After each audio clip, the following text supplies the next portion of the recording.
Hello my dear students, welcome in this class. आज मैं आपको समास के बारे में बताने जा रहा हूं, जो चैप्टर आपका 18 होगा।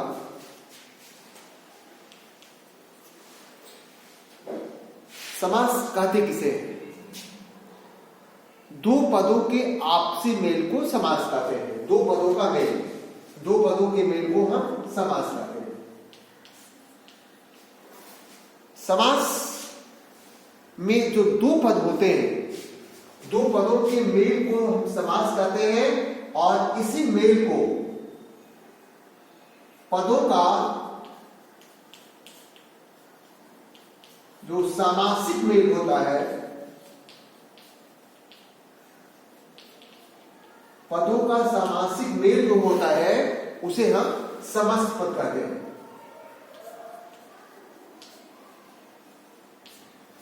मेरे प्रिय छात्रों, आपने दो चीज जानी।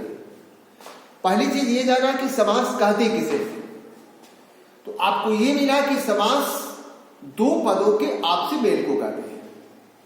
अब जो दो पद मिलते हैं, उन दोनों पदों के मेल को जो व्याकरण में नाम दिया गया, उसे नाम दिया गया समस्त पद।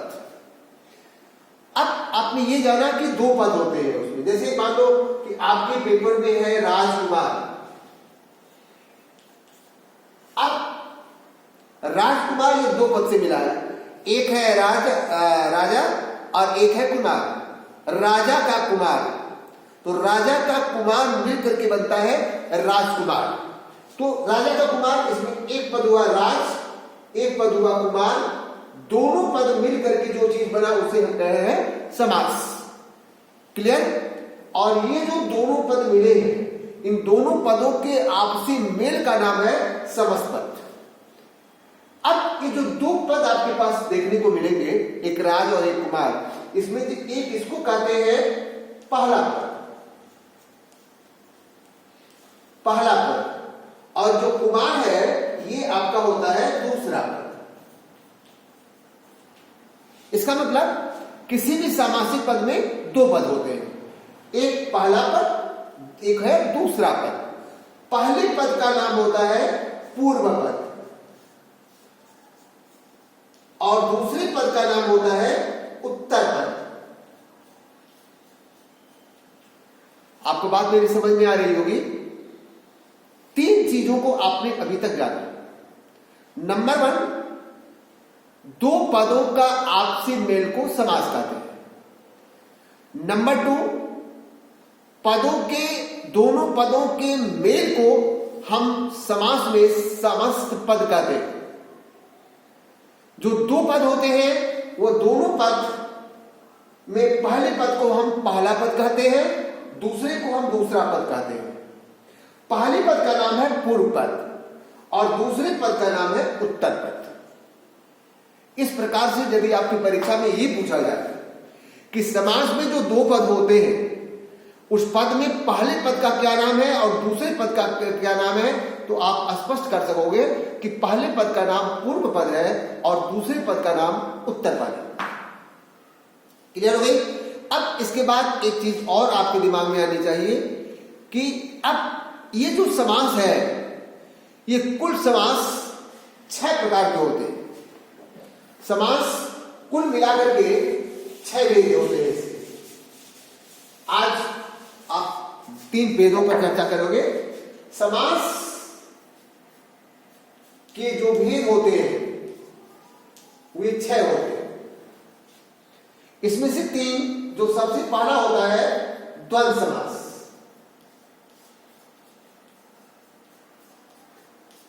द्वंद्व समास, द्वंद्व समास की पहचान ये है, दिमाग में रखना, परीक्षा में जब आएगा तो उसको दिमाग में रखिएगा कि जो द्वंद्व समास होता है उसमें दोनों पद प्रधान होते हैं। उसकी जो परिभाषा होती है ये होती है कि समास के जो दोनों पद होते हैं प्रधान होते हैं। जिस समास में दोनों पद प्रधान होते हैं तथा बीच से और शब्द का लोप होता है, उसे हम द्वंद्व समास कहते हैं।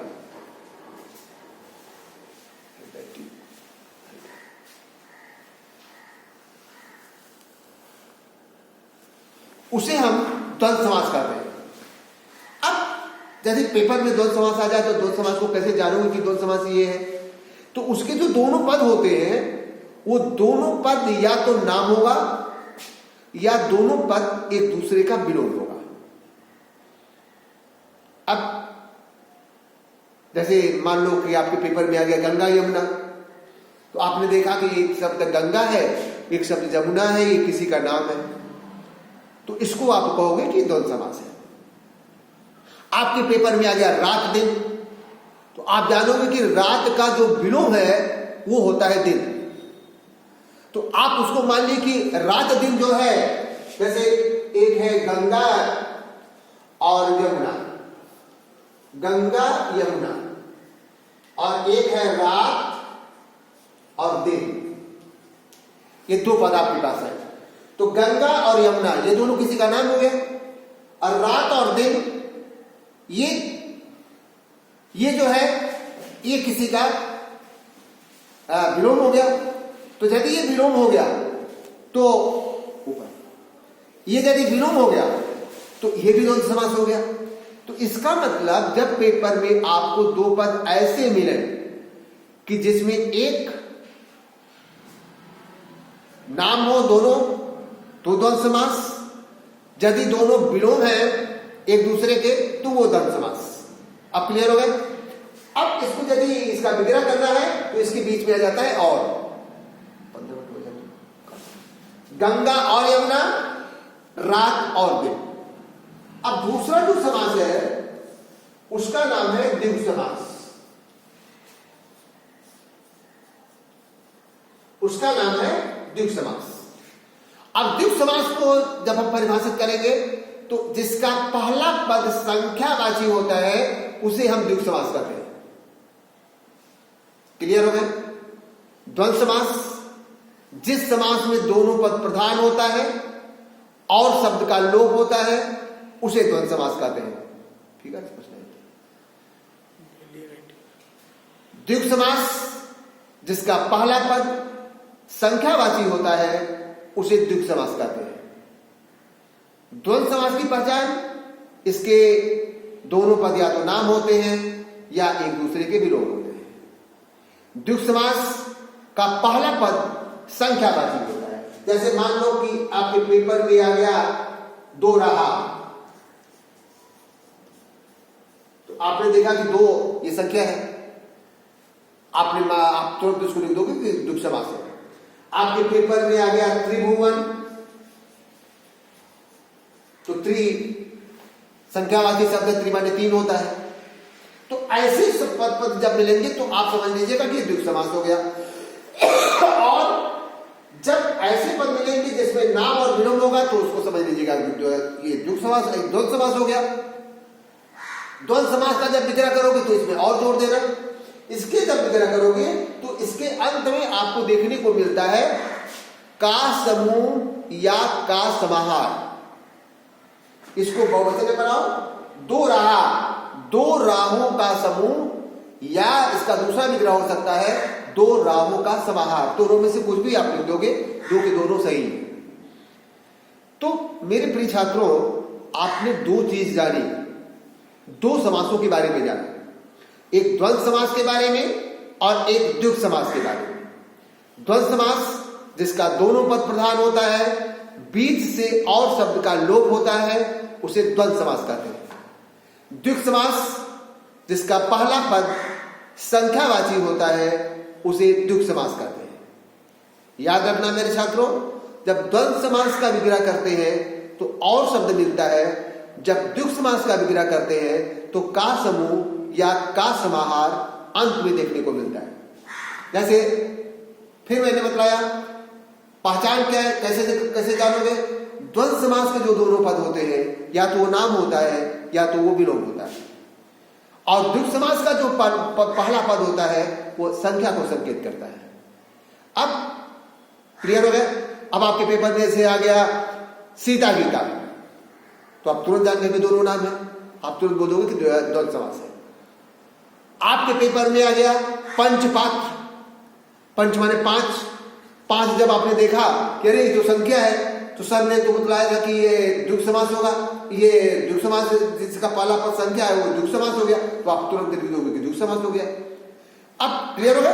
अब इसमें दो चीज, द्वंद्व समास में आपको मैंने बताया कि द्वंद्व समास का जब आप विग्रह करते हो तो बीच में और आपको देखने को मिलेगा, द्विगु समास का जब विग्रह करते हो तो अंत में का समूह या का समाहार। अब जैसे आपसे पूछ दिया गया कि पंचपात्र, तो इसका क्या होगा, 5 पात्रों का समूह, सप्ताह 7 आहों का समूह, नवरत्न 9 रत्नों का समूह। ये सारे के सारे क्या होगा, द्विगु समास हो गए। अब क्लियर हो गया। आपके पेपर में सुख दुख आ गया तो सुख का विलोम होता है दुख, तो सुख दुख क्या हो गया, सुख दुख, ये आपका हो गया द्वंद्व समास, क्योंकि सुख दुख एक दूसरे का विलोम है। आपके पेपर में आ गया राम श्याम, आपने देखा कि दोनों नाम है, तब भी द्वंद्व समास हो गया, आप तुरंत लिख दोगे कि राम और श्याम। अब क्लियर हो गया। ये दो चीज, दो समास आपने जाना। तीसरे समास के बारे में भी जान लीजिए जो आज का आखिरी होगा, कर्मधारय समास। कर्मधारय समास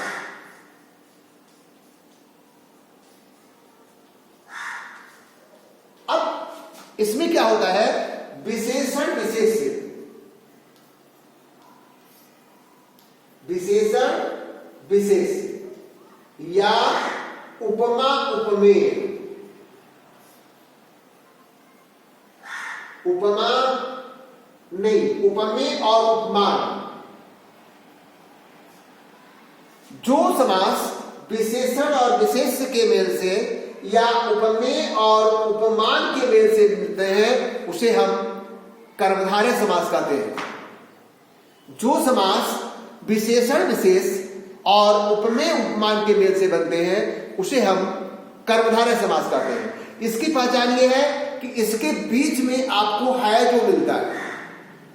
इसमें विशेष रूप से रंगों के नाम आते हैं, जैसे नीलांबर है, नीलांबुज है, महापुरुष है, विशेषता बताता है। महापुरुष है, जैसे महापुरुष आ गया तो उस पुरुष की विशेषता है कि वो महान है।